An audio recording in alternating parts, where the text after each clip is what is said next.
अस्सलाम वालेकुम व्यूअर्स। उम्मीद है आप सब लोग खैरियत से होंगे। चलिए स्टार्ट करते हैं जी आज का लेक्चर। आज के लेक्चर का जो हमारा एजेंडा है वो ये है कि अगर हम लोगों ने HTML की फाइल के अंदर जावास्क्रिप्ट या फिर CSS की फाइल्स को इंक्लूड करना है तो उसका क्या तरीकाकार है। तो अगर चाहे हमें CSS की फाइल को ऐड करना है या फिर जावास्क्रिप्ट को ऐड करना है तो इसकी एक पर्टिकुलर लोकेशन आप डिसाइड करें। देखिए, एक अच्छी प्रोग्रामिंग की स्किल ये होती है कि हर दफ़ा आप जो भी काम करें उसके एक स्टैंडर्ड सेट कर लें। अगर आप लोगों ने CSS की फाइल ऐड करनी है तो उसको आप लोग हेड सेक्शन में लिखें। हेड सेक्शन में लिखना है, ये आप लोगों ने याद रखना है। और अगर आप लोगों ने जावास्क्रिप्ट को ऐड करना है तो कोशिश कीजिए कि वो बॉडी का ये क्लोजिंग टैग जो है इसके बाद आप जावास्क्रिप्ट की यहाँ पे फाइल इंक्लूड करें। तो फर्स्ट ऑफ ऑल इसकी मैं आप लोगों को इंक्लूड करना सिखाऊंगा कि किस तरह से हम लोग CSS की फाइल को HTML की फाइल के अंदर इंक्लूड कर सकते हैं। तो यहाँ से हम स्टार्ट करेंगे कि हम लोग यूज करेंगे टैग का नाम है लिंक, और लिंक के साथ हम लोग लिखेंगे इस तरह से, ये उसका एट्रीब्यूट है। ये IDE ऑटोमेटिकली यहाँ पे उसको पिक कर लेता है। तो अगर आप लोग मैनुअली कोड लिख रहे हैं तो आप लोगों ने लिखना है REL मीन्स रिलेशनशिप। तो इसके बाद रिलेशनशिप में यहाँ पे आप लोगों ने लिख देना है स्टाइल शीट, और इसके बाद href, और href के अंदर यानी कि आप लोगों ने उस फाइल का यहाँ पे लिंक लिखना है, पाथ देना है जिस फाइल को आप लोग इस HTML का हिस्सा बनाना चाह रहे हैं। तो मैं यहाँ पे जिस फाइल को हिस्सा बनाना चाह रहा हूँ तो उसको मैं अपने डायरेक्टरी में से ही सिलेक्ट करूंगा। तो ये मेरे पास एक CSS की फाइल पड़ी है जो कि डाउनलोडेड है w3.css के नाम से। हम इसको यहाँ से पिक कर लेंगे। व्यूअर्स, आप लोग ये वाली फाइल का पाथ किसी भी ऑनलाइन CSS की फाइल का भी दे सकते हैं, जैसे कि बूटस्ट्रैप की किसी फाइल का भी दे सकते हैं, या फिर आपकी CSS की फाइल जो है किसी और अगर फोल्डर में पड़ी हुई है तो आप लोगों ने यहाँ पे उसका कंप्लीट पाथ लिखना है। अक्सर स्टूडेंट्स के ये इश्यूज आते हैं कि फाइल भी मौजूद है, नाम भी सही लिखा हुआ है, बट इसके बावजूद भी वो सही तरह से लिंक नहीं है। इसकी बेसिक रीजन यही होती है कि आप लोग उसका सही से पाथ नहीं लिख रहे होते। ये एक बेसिक सा एक मेथड है, बहुत ही सिंपल सा है कि किस तरह से आप अपनी HTML की फाइल के अंदर CSS की फाइल को अटैच कर सकते हैं। और इस तरह की जो लिंकिंग है, यानी कि हम लोगों ने CSS की फाइल कहीं और पड़ी हुई है और उसको अभी आप यहाँ पे इस HTML फाइल का हिस्सा बना रहे हैं, तो इस तरह की जो लिंकिंग है इसको हम लोग कह देते हैं एक्सटर्नल CSS। ठीक है, एक्सटर्नल CSS इसको हम बोल देते हैं। तो लेटर ऑन नेक्स्ट वीडियोस के बारे में बात करूंगा कि CSS की कितनी टाइप्स होती हैं, उसके बारे में हम डिटेल से बात करेंगे। लेकिन फिलहाल हम बढ़ रहे हैं लिंक टैग के बारे में। तो लिंक टैग के अंदर जब भी हम लोगों ने CSS की फाइल को अटैच करना है तो उसका ये वाला तरीकेकार है, और इसको आप लोगों ने एज इट इज ही लिखना होता है। और लिंक टैग जो है ये सेल्फ क्लोजिंग टैग है, इसमें आप लोगों को एंड पे किसी भी तरह से लिंक को बिल्कुल भी क्लोज करने की जरूरत नहीं है।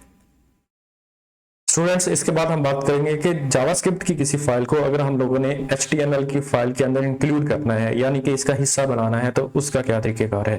तो उसके लिए जैसा कि मैंने आप लोगों को वीडियो के स्टार्ट में बताया था कि हमेशा से CSS की फाइल्स जो हैं उसको आप लोगों को बॉडी के स्टार्ट होने से पहले यानी कि हेड सेक्शन में इंक्लूड करें, और जो जावास्क्रिप्ट की फाइल्स हैं उसको आप लोग बॉडी का टैग क्लोज होने के बाद इंक्लूड करें। तो जावास्क्रिप्ट को ऐड करने का तरीकेकार ये है, आप लोग लिखेंगे यहाँ पे टैग यूज करेंगे स्क्रिप्ट का, और स्क्रिप्ट के अंदर आप लोग यहाँ पे लिख देंगे सोर्स SRC। ये लें सोर्स। इस सोर्स का मतलब ये है कि ये देखिए कि आप कौन सी फाइल है जो इस स्क्रिप्ट का हिस्सा बनाना चाह रहे हैं। तो मेरे पास एक डाउनलोड फाइल है, आप उसका नेम लिख सकते हैं, सही नाम लिखना है, एक्सटेंशन भी आप लोगों ने साथ लिखनी है।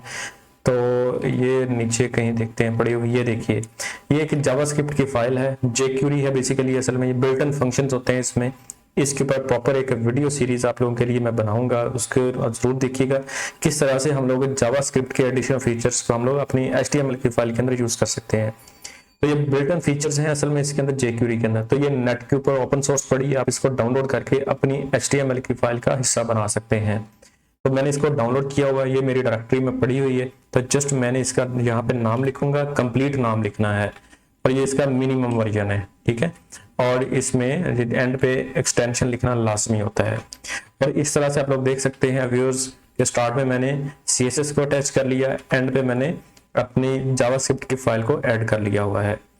और ये भी इस चीज का मैं आप लोगों को आंसर बताता चलूं कि ये इसको हम लोग स्टार्ट में क्यों करते हैं और इसको एंड पे क्यों करते हैं।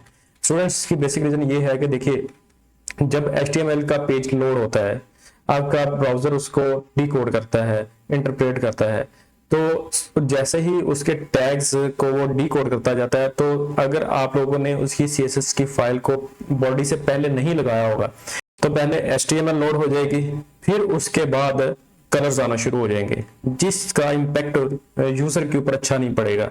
मतलब वो स्टार्ट में ये समझेगा कि ऐसी वेबसाइट है जिसमें कलर्स ही नहीं है, जो स्ट्रक्चर्स हैं। तो लेकिन अगर आप लोग ये वाले तरीकाकार यूज करते हैं, जिसके अंदर मैंने आप लोगों को बताया कि पहले आप लोग CSS की फाइल को इंक्लूड करें, फिर उस फाइल के बाद आपकी जो कंप्लीट HTML फाइल है वो लोड होनी चाहिए।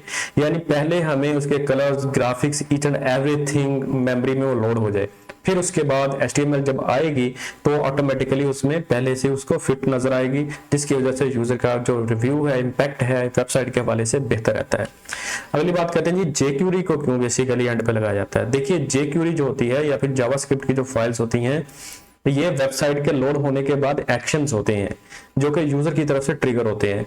मिसाल के तौर पर वेबसाइट अभी फुल लोड ही नहीं हुई, वेबसाइट अभी प्रॉपर विजिबल ही नहीं है पेज के ऊपर, आपके इंटरनेट स्लो होने की वजह से अभी वेबसाइट लोडिंग पोजीशन में है, तो हमें स्क्रिप्ट की जरूरत भी नहीं है। स्क्रिप्ट असल में एक्शंस हैं। एक्शन फॉर एग्जांपल, आप लोग किसी शॉपिंग वेबसाइट पे गए हैं, आपने क्लिक किया ऐड टू कार्ट, तो ऐड टू कार्ट के ऊपर जो बैकएंड पे स्क्रिप्ट एग्जीक्यूट हुआ है वो वेबसाइट के पेज व्यू होने के बाद एग्जीक्यूट हुआ है।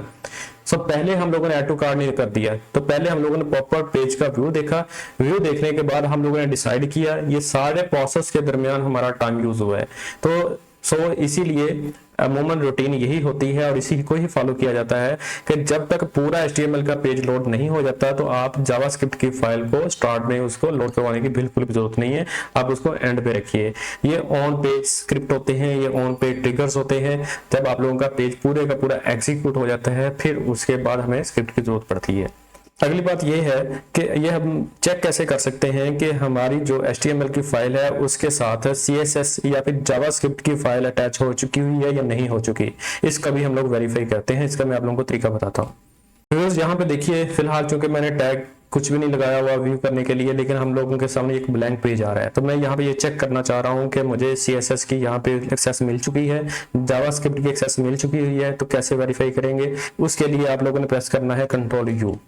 Ctrl+U का मतलब ये है कि इस HTML फाइल का जो कि मैंने वहां पे कोड लिखा हुआ था उसका ये यहाँ पे सारे के सारा इंस्पेक्ट एलिमेंट है, असल में ये उसका तमाम के तमाम टैग्स को, सारे के सारे HTML कोड को यहाँ पे विजिबल कर देगा। अब आप लोग देख सकते हैं यहाँ पे देखिए, ये कोड हमारे ID वाला कोड और ये वाला कोड जो हमारे ब्राउजर में आ रहा है मैच कर रहा है।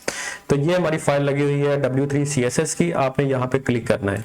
जैसे ही आप क्लिक करेंगे तो आपके जितनी भी वो फाइल का कोड होगा, CSS का कोड होगा, वो यहाँ पे विजिबल हो जाएगा। ठीक है, अगर तो इसकी लिंकिंग सही हो चुकी हुई है, ठीक है, अगर ये यहाँ पे आप लोगों ने फाइल का नाम और उसकी एक्सटेंशन सही लिखी है तो यहाँ पे क्लिक करने पे सारी की सारी CSS फाइल का कोड जो है आपको विजिबल हो जाएगा। अगर ये लिंक सही नहीं लगा हुआ है, कोई मिस्टेक है, नाम में मिस्टेक, एक्सटेंशन ठीक नहीं लिखी हुई, तो फौरन से एरर आ जाएगा कि file not found. Similarly you can check JavaScript file. तो इसको चेक करने के लिए आप यहाँ पे क्लिक करेंगे तो आप लोग देख सकते हैं ये सारी की सारी jQuery लोड हो चुकी हुई है। ठीक है, अगर आप लोगों का ये लिंक सही नहीं होगा, नाम में एरर होगा, फाइल उसको नहीं मिलेगी, तो यहाँ पे लिखा हुआ जाएगा फाइल नॉट फाउंड। स्टूडेंट्स, अगर वीडियो अच्छी लगी हो तो चैनल को लाजमी सब्सक्राइब कीजिए। Thank you very much and अल्लाह हाफिज़।